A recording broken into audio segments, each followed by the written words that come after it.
Friends, I am so excited to be here in this week's Positive Growth Lounge. We have a guest speaker. He's an old friend of mine.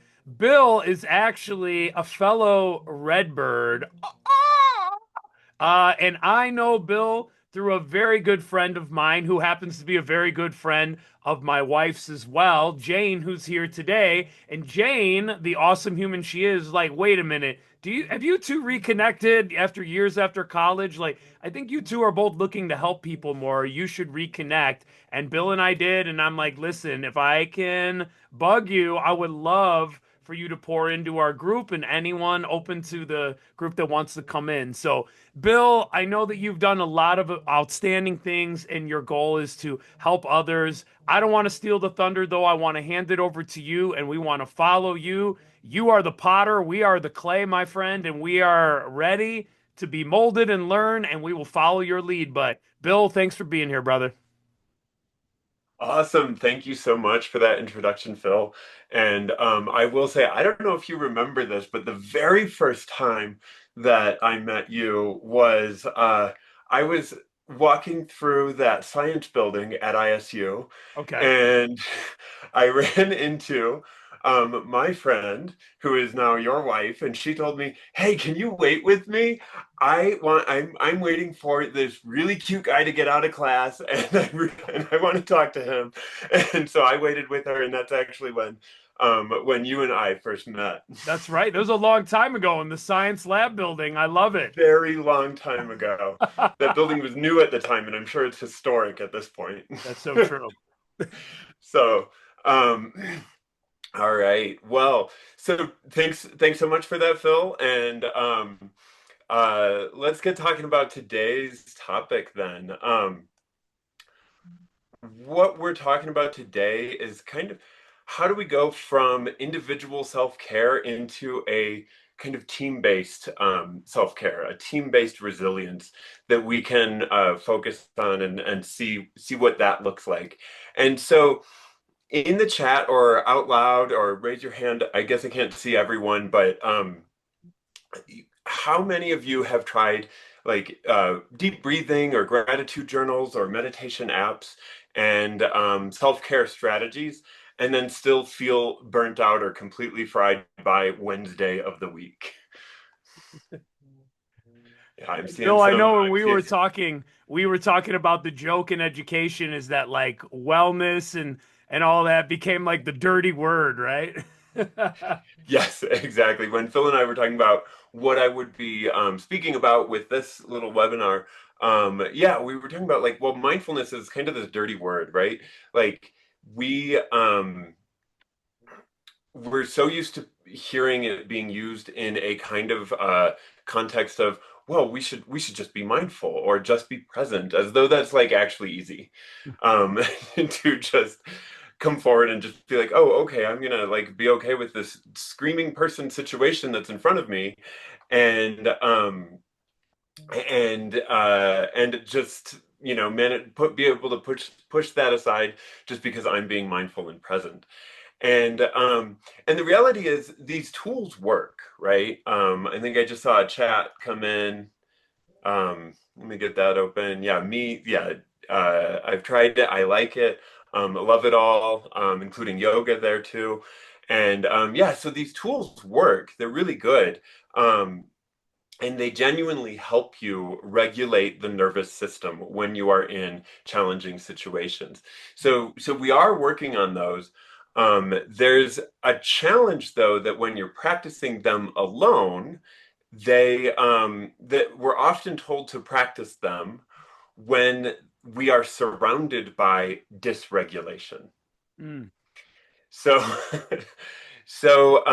and it's like trying to maintain your calm in a room full of people in crisis.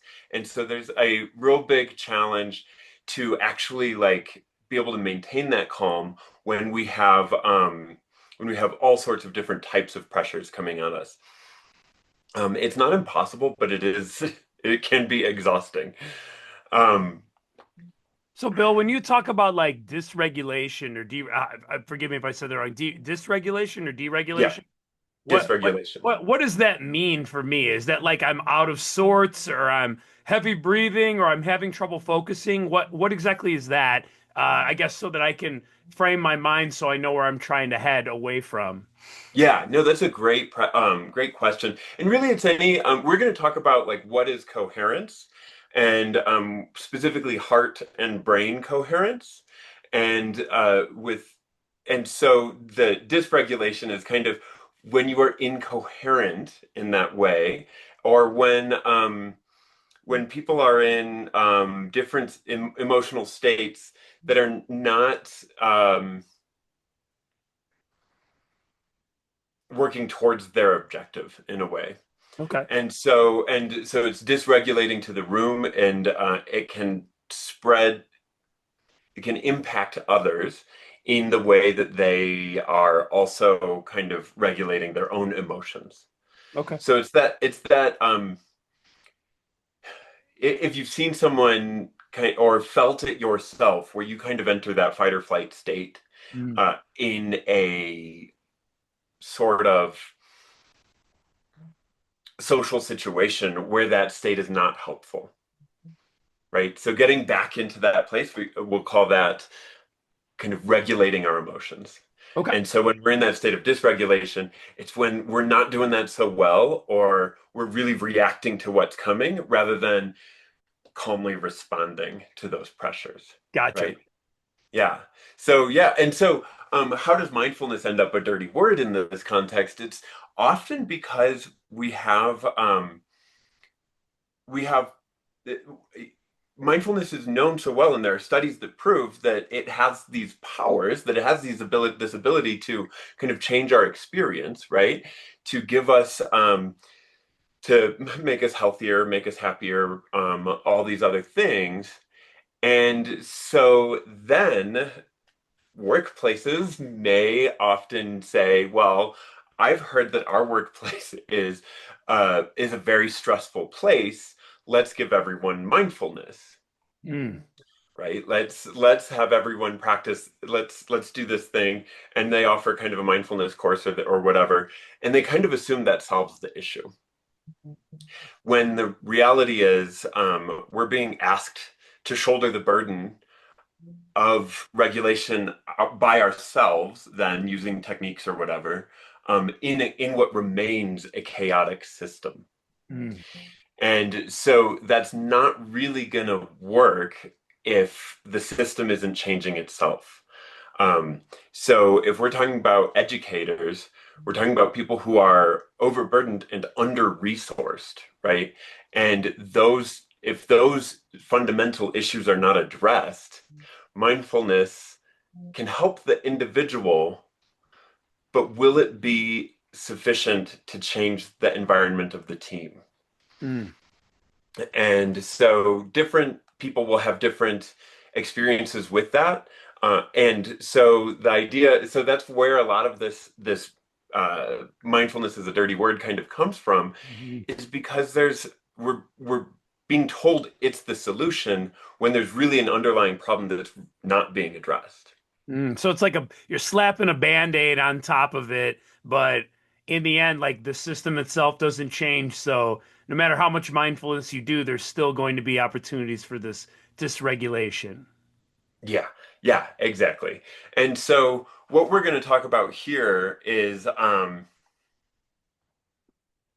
kind of not just the quality of the self-care practice or whatever the self-care is. It's really about the lack of collective support around it. Mm.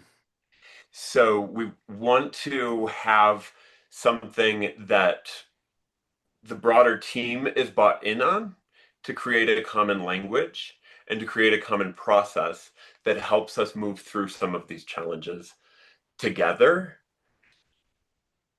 to for each of us to be able to manage the challenges as a group, basically.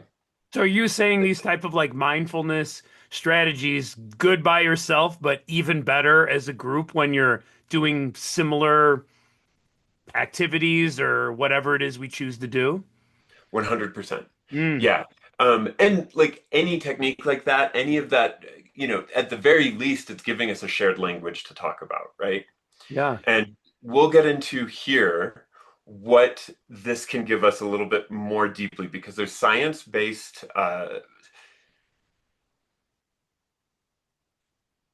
support to how we're able to co-regulate with each other. Mm, Okay. So these tools can be used collectively to create a different kind of environment. mm.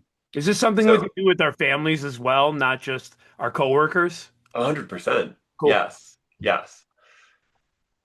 So because that's where all of that emotional field that we're working in, it exists outside of us as well, right? So like you enter a room of conflict and you can kind of feel it even if nobody said anything. Hmm. There's an unspoken aspect to it. And so what these tools are trying to do is kind of help us reduce that conflict aspect, help us each emotionally regulate so that we can be in a room that actually allows us to contribute in a more meaningful, more effective way. Mm, And that's true for a family, and that's true for a team, and it's true for a classroom as well. love that. And so let's take a look at how this would work. And so a couple of key concepts that we would look at here are one of the first one is called heart rate variability. And so with heart rate variability that some of you may have heard of, it's the idea is that your heart doesn't beat like a metronome. It's not perfectly just at the same rate all the time, right? So the time between the beats changes constantly. So when you're stressed, that pattern of the time between the beats becomes erratic. And if you chart it, it becomes quite jagged. And when you're in a coherent, what's called a coherent state, it becomes smooth and wave-like. If you chart it, it actually looks smooth. And this is not the heart rate, it's the variation of the time between the beats. So heart rate variability is what that's called. And it's a window into the way our heart and our nervous system is interacting. And so coherence is when our heart rhythm, breathing, and brain waves all sync up. Mm. So it's not relaxation because we can be in sync in a very active state. It's an optimal state where we can think clearly and respond instead of react. And so we can be coherent and energized, or we can be incoherent and kind of exhausted. And so why this matters for any kind of team, including teams of educators, would be uh, one example would be there was a study done in 2014 by McCready and Zayas, and I can give the information on that study if you guys are interested. But it's on teacher stress and heart rate variability. And chronic stress, and the basic conclusion is that chronic stress keeps educators in a state of physiological incoherence, which impacts decision making, emotional regulation, and even immune function. Mm. And there was a study that many people have already heard of because it's from 1993. It was from Hatfield and others. And it's that your nervous system isn't only yours. When you walk into a classroom dysregulated, your students' nervous systems also pick up on it.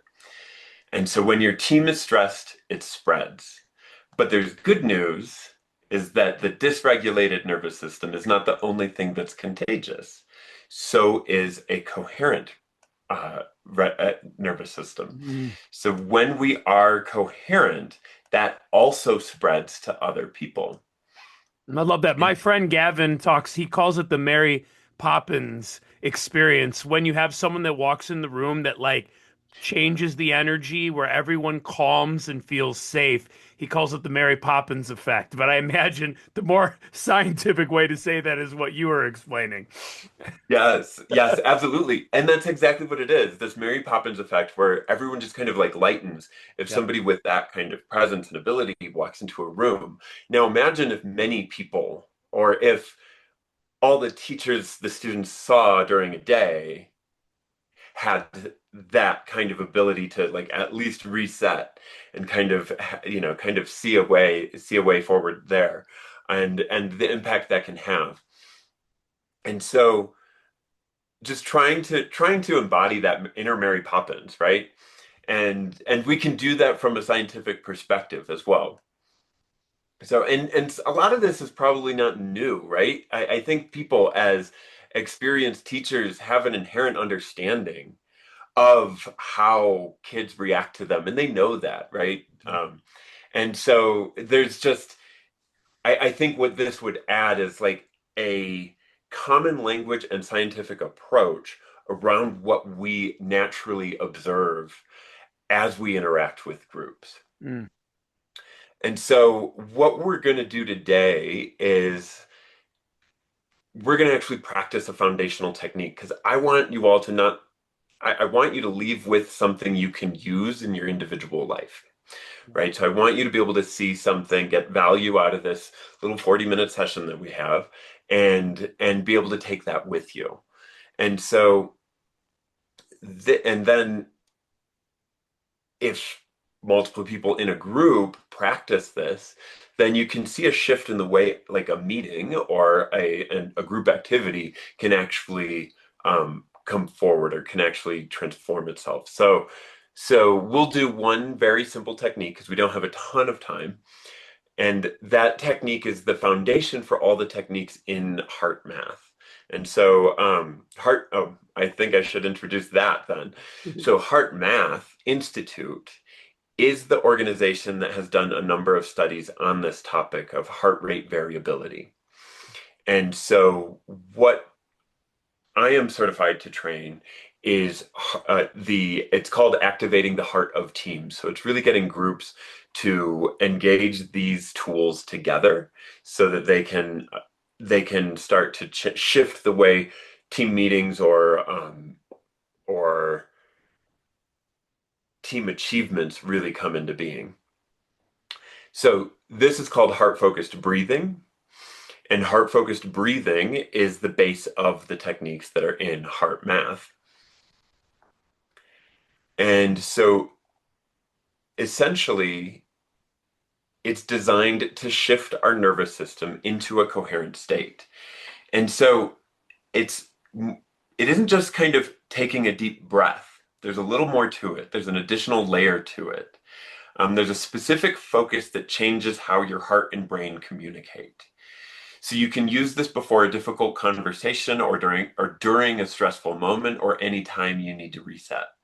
So that's the technique we're going to do. You can use it as an individual, absolutely.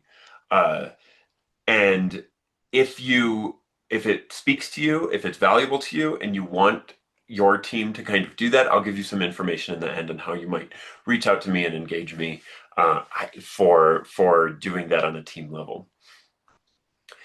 So basically, the technique, it's very simple. So, and I'll tell you the 3 steps to it, and then I'll guide you through those 3 steps.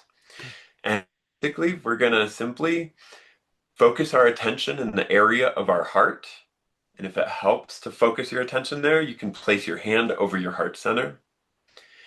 And we're going to actually imagine that our breath is flowing in and out of our heart area. And we're going to breathe a little slower and deeper than usual.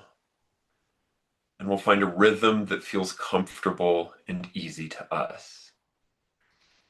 Potentially about 5 to 6 seconds in or 5 to 6 seconds out.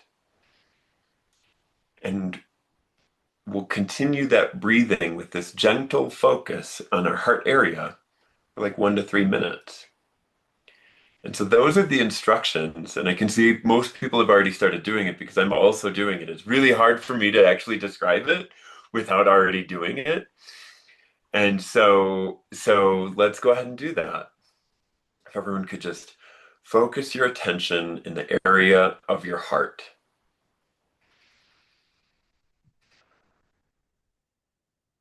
You can do this with your eyes open or closed, whatever is comfortable for you. If your eyes are open, just maintain a soft gaze. Imagine that your breath is flowing in and out of your heart area.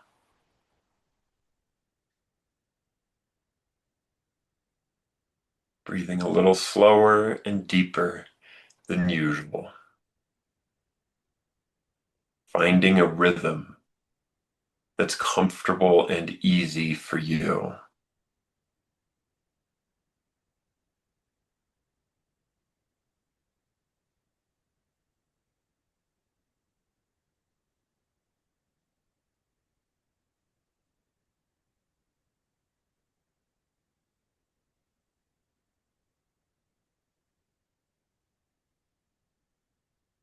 Simply returning to the exercise anytime you notice yourself moving away from it.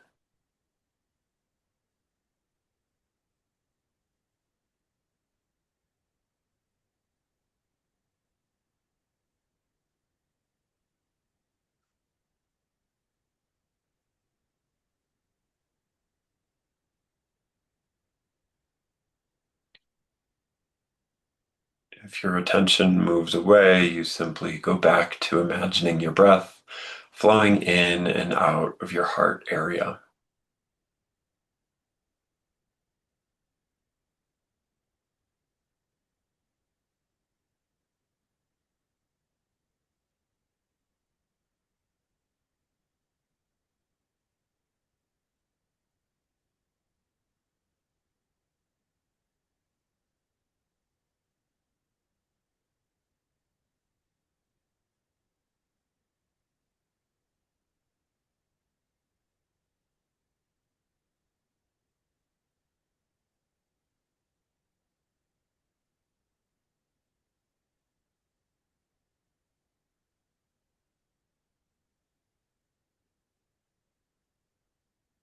Okay, that's probably been about 2 minutes that we've been doing that.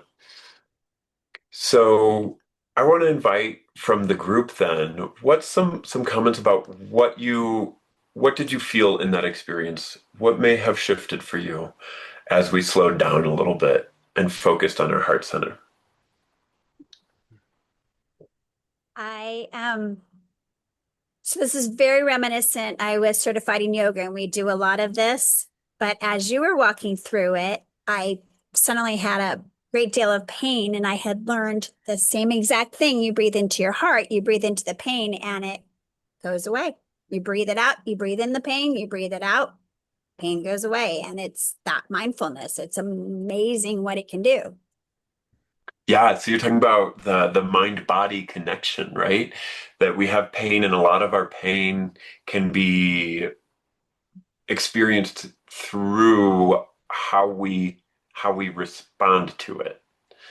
And so the ability to just breathe into it Mhm. allows it to dissolve and allows it to shift and change. And so thank you. Thank you for sharing that. I'm seeing peace and calm and a sense of calm from Jane and Danielle in the chats. Muscles relaxed.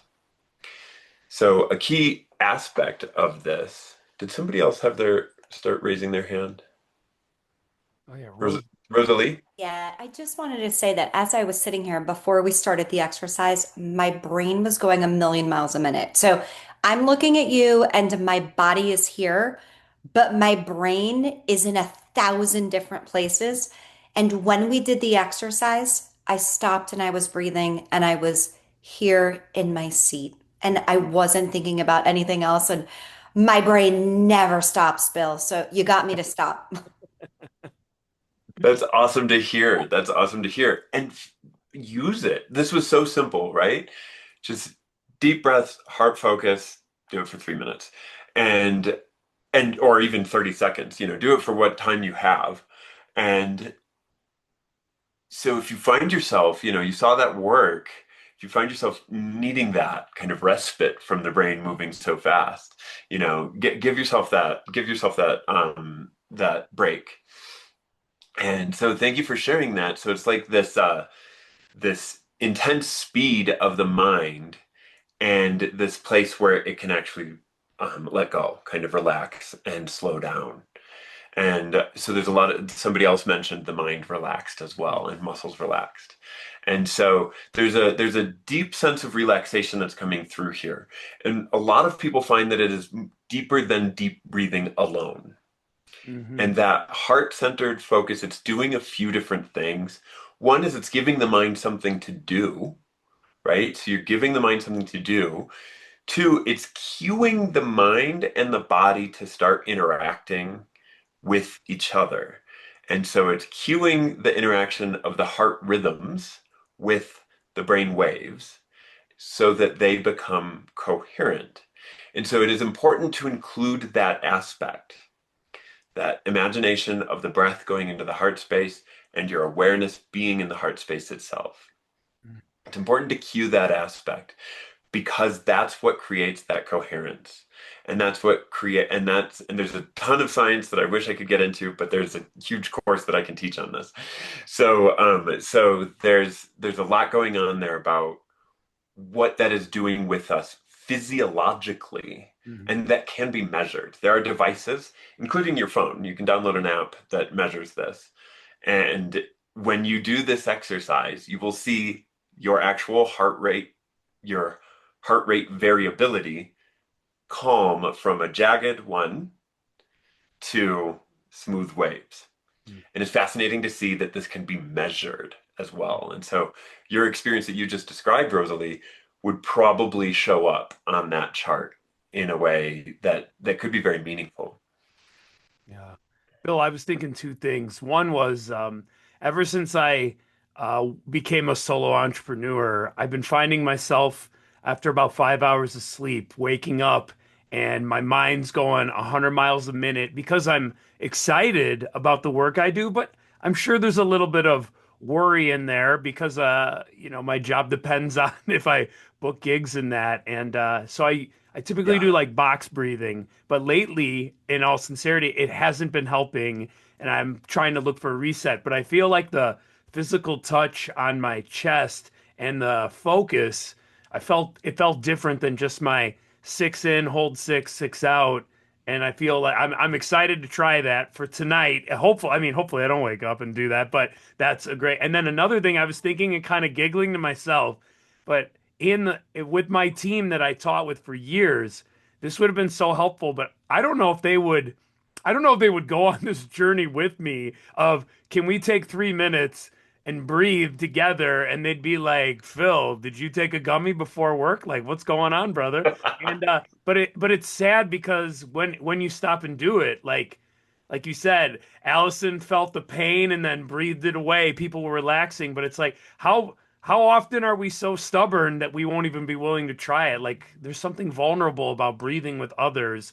I think that might be a hurdle too with a team that's tough. Like you have to trust each other enough to do that. But what a beautiful thing to do with the group that you value and want to do tough stuff with. Yeah, yeah, absolutely. And I think one of the things that HeartMath has done that helps this a lot. If you can imagine, this is actually very popular in the Air Force. So if you can imagine, like getting getting people we stereotypically think of like veterans to like stop and breathe together with a focus on their heart center, right? You don't think about it. Feel like that would be something people would grab onto right away, and yet the the proof is in the pudding, Right. right? So, which is why after the exercise, I always ask, "Hey, report out," Yeah, right. because people share these experiences, and the reality is there is a group amplification of the results when you do this with the team. And what HeartMath has done that helps us kind of overcome that kind of hurdle of like that you exactly described is like really build in and hone in on the science. Like you can say, no, okay, actually measure it. Like use your phone, measure your heart rate variability, watch how it changes. And now here's a whole bunch of studies and scientific knowledge, the body of scientific knowledge that we have on this, that actually shows that this is an integral mechanism through which we communicate non-verbally. Mm. And so you can start to overcome some of those kind of did you take a gummy objectives or objections because it's like, well, this isn't just experience. We can experience it, and we can show that it is demonstrable across scientific studies. So there's a lot there. And so let me jump in. Let me see, are there more chats or comments? Yeah, the military does a lot of mindful breathing techniques, especially when preparing for combat. Exactly. Yeah, it really, they really do. There's value in it, and it can make somebody focus and know what they're going into, and not have the emotional responses or reactions that aren't going to help an objective in a situation like they are going into. And I also see your comment, Aram. So great to see your name come up. Good. We have callers coming in from Pakistan and other places in the world, so great to see you all. And so what we do, so what I'm able to do with a team with this information, we have this base skill set, and then we have a number of different ways to build onto that so that we can work with teams in a different kind of way. And I'm not going to get into all the details of that because we're going to be wrapping up here, but um, you can reach out to me, and I'm going to drop this PDF into the chat. And Bill, I'll also email that out to everybody on the call as well, too. So he's going to put it in Perfect. the chat, guys, so that you can grab it. But if for some reason you lose the link or that, I'll send it out in the recap email. Perfect. It actually isn't letting me do that, but um, well, that's okay. So you'll get it in the email because it's not letting me just drop it in there.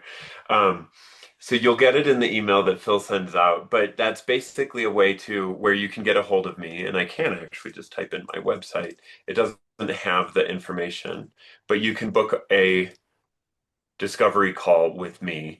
And really, so the PDF that you're going to get from Phil um, is gonna it lays out the program specifically around activating the heart of teams. I do a lot more than just work with teams. So I am a certified coach with the International Coaching Federation, the ICF.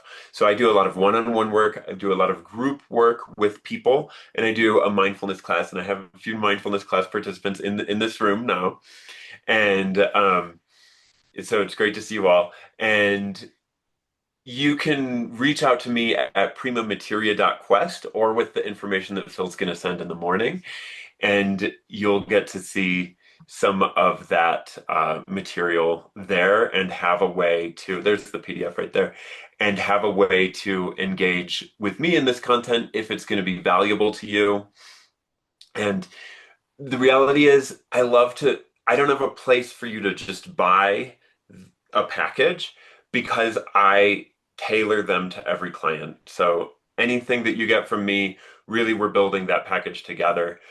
So the first thing you'll do is book a call with me, and we'll talk through what it is you're looking for along that whole suite of activities. So that's basically my spiel for the end of that. I love that. Well, Bill, I first of all like the idea of mindfulness and taking control. Thanks for teaching us that first of all that type of breathing, and one I've never experienced, but one I felt physically immediately and I liked. So thank you.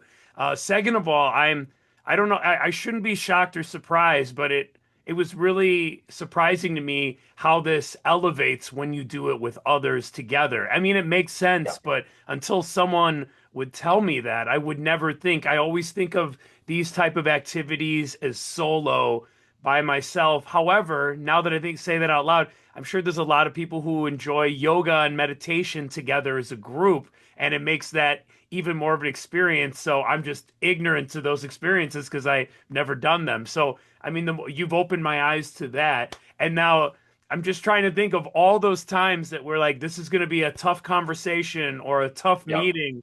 If we could have found a way to be vulnerable enough to try that together. And me, I worked with science people, so they respect, research. Like, I think that could have helped a lot. And Hmm. then I also think about, I think a lot of us are afraid to slow down. And Yeah. when we calm our mind, it opens us up to think about maybe some of the things we're avoiding thinking about. I remember watching Jay Shetty, who wrote the book Think Like a Monk. He was live and he had someone sit in total quiet isolation for 15 minutes. And a lot of people he offered like were like, no thanks. Like I don't want to sit with my thoughts for 15 minutes. But that kind of brought me back to I wonder if some of us are afraid to slow down too. And then how do we help people on our team open up to try it and see the benefits? I loved it. It was tons of questions that raised in a beautiful way, and I appreciate you sharing this new perspective with me and to a lot of us here today who maybe weren't aware of this kind of stuff. Yeah, yeah, no, I appreciate that. Thank you so much. And yeah, that's exactly where it is.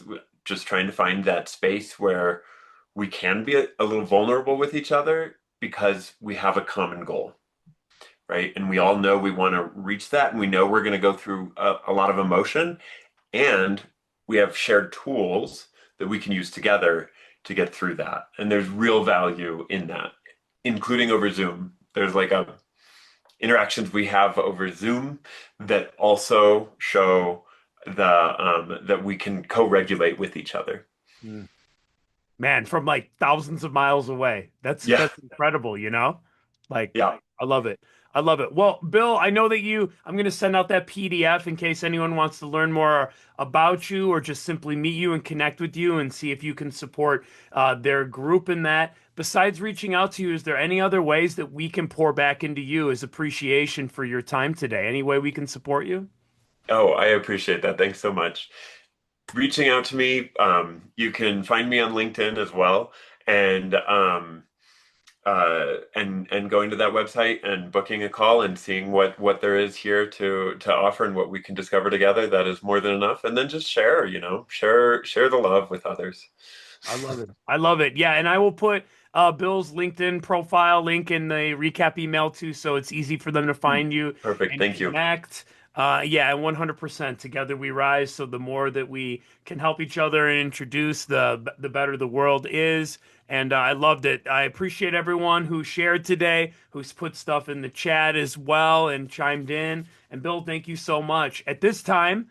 I'm going to stop the recording officially, just so everybody knows. Let me do that.